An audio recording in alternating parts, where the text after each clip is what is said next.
Kisah Nabi Muhammad Sallallahu Alaihi Wasallam, Perang Badar bagian 2. Keputusan untuk turun ke medan perang melawan kaum musyrikin akhirnya dipilih oleh Nabi Muhammad Sallallahu Alaihi Wasallam beserta kaum muslimin.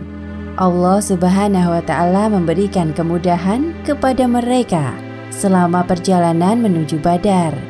Inilah bukti keterlibatan Allah Subhanahu wa Ta'ala dalam terjadinya perang Badar. Pasukan muslimin melanjutkan perjalanan mereka menuju ke lembah Badar sesuai dengan formasi yang diatur oleh Rasulullah. Jarak tempuh dari Madinah ke Badar lebih dekat dibandingkan jarak dari Mekah ke Badar. Jika tidak ada halangan, pasukan muslimin akan tiba dulu di lembah Badar dari pasukan musyrikin. Di tengah perjalanan, Rasulullah dan Abu Bakar melakukan penyamaran untuk mengintai keadaan sekitar. Mereka berpapasan dengan seorang kakek tua yang kebetulan lewat. Permisi kek, kabarnya akan datang pasukan dari arah Mekah dan Madinah. Apakah Anda tahu tentang hal ini? Kalian berdua ini siapa? Aku tahu tentang kabar kedua pasukan itu. Tapi aku tidak ingin bicara sembarangan terhadap orang asing. Rupanya kakek tua ini tahu tentang kedatangan pasukan musyrikin dan muslimin di lembah Badar. Berita sungguh cepat menyebar. Setelah Anda membagikan informasi berkenaan dengan mereka, kami akan mengatakannya. Benarkah itu?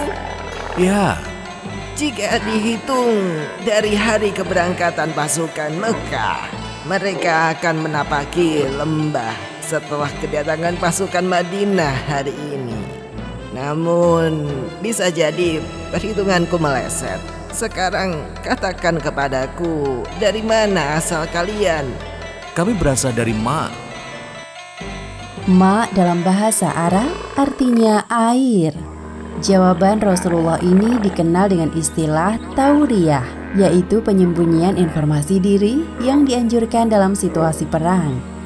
Jawaban ini juga tidak berbohong, sebab segala makhluk hidup berasal dari air. Kemudian Rasulullah dan Abu Bakar meninggalkan kakek tua yang tampak kebingungan. Dari Ma yang mana? Apakah Ma'ul Irak? Sore harinya, Rasulullah menugaskan Ali bin Abi Thalib, Zubair bin Awam, dan Sa'ad bin Abi Waqqas menjadi mata-mata. Pergilah kalian ke arah datangnya pasukan musyrikin. Cari informasi sebanyak-banyaknya dan laporkan kepadaku. Baik, wahai Rasul, kami akan segera kembali. Setelah beberapa jam berlalu, mereka datang membawa seorang pemuda ke hadapan Rasulullah. Beliau langsung menginterogasi pemuda tersebut dengan pertanyaan detail. Beritahukan kepadaku tentang posisi pasukan Quraisy. Sekarang mereka berada di bawah lembah, dekat kawasan Al-Utwatul Khuswa. Berapa total jumlah mereka semua? Ada banyak, saya tidak tahu persis berapa jumlahnya. Lalu berapa ekor binatang yang mereka sembelih setiap hari? Satu hari mereka menyembelih 9 ekor, lalu besoknya lagi 10 ekor. Menurutku, jumlah mereka adalah antara 900 hingga 1000 orang.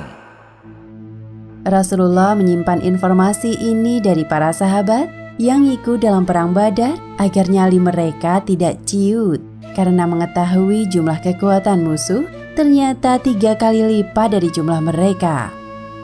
Kemudian Rasulullah melanjutkan pertanyaannya agar bisa menyusun strategi perang terbaik bagi pasukan muslimin. Siapa saja pemuka Quraisy yang hadir? Abu Jahal bin Hisham, Uthbah dan Syaibah, kedua putra Robi'ah, Harits bin Amir, Tu'aimah bin Adi, Umayyah bin Khalaf, Hakim bin Hisham, dan masih banyak lainnya. Rasulullah Shallallahu Alaihi Wasallam tidak menyangka semua orang penting Quraisy turun langsung dalam peperangan kali ini. Setelah mengakhiri tanya jawab, beliau langsung menemui pasukan muslimin yang sedang beristirahat. Wahai sahabatku, Mekah telah menyerahkan jantung hatinya. Kita harus pergi malam ini juga untuk menentukan wilayah markas. Baik wahai Rasul, kami segera bersiap-siap. Tiba-tiba Allah Subhanahu wa Ta'ala menurunkan hujan deras dari langit. Hujan yang turun di kawasan pasukan muslimin membuat langkah mereka terasa ringan. Hujan memudahkan kaum muslimin saat berjalan di atas pasir, dapat mengisi persediaan air dan untuk bersuci. Keesokan harinya saat matahari berada di atas ubun-ubun, pasukan muslimin tiba di lembah Badar. Rasulullah mengarahkan pasukan muslimin menuju ke sumber air yang dekat dari arah musuh. Mari kita manfaatkan waktu yang ada untuk memilih sumber air dan menutup sumber air lainnya di wilayah ini, agar pasukan musuh tidak memiliki persediaan air. Sa'ad bin Mu'adz memberikan usul untuk mendirikan sebuah tenda pemantau sebagai tempat bernaung Rasulullah. Wahai Rasul, bagaimana jika kami buatkan sebuah tenda khusus untuk Anda sebagai antisipasi jika ada serangan mendadak dari pasukan musyrikin? Terima kasih wahai Sa'ad, semoga Allah senantiasa memberkahimu. Kemudian kaum muslim mendirikan sebuah tenda di tempat yang agak tinggi, tepatnya di sebelah timur medan perang. Sa'ad juga menunjuk beberapa orang untuk menjaga Rasulullah di tenda tersebut. Seharian penuh pasukan muslimin bekerja keras dan sekarang saatnya untuk beristirahat. Tiba-tiba mereka diserang kantuk yang tidak tertahankan.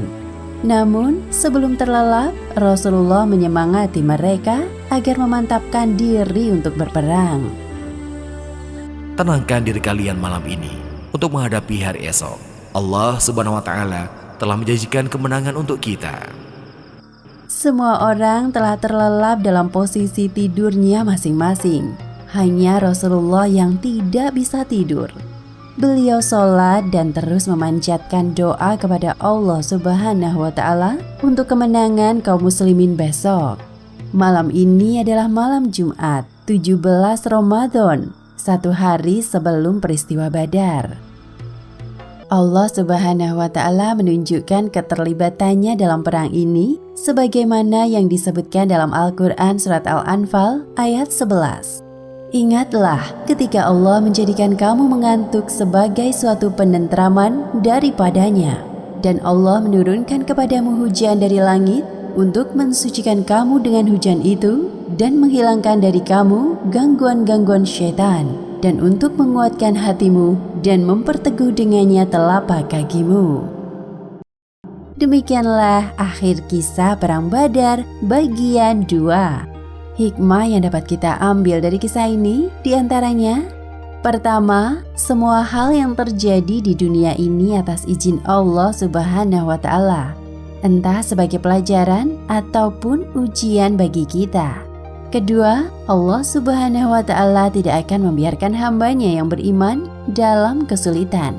Maka jangan pernah berhenti untuk terus menjadi orang yang bertakwa. Wallahu a'lam bishawab.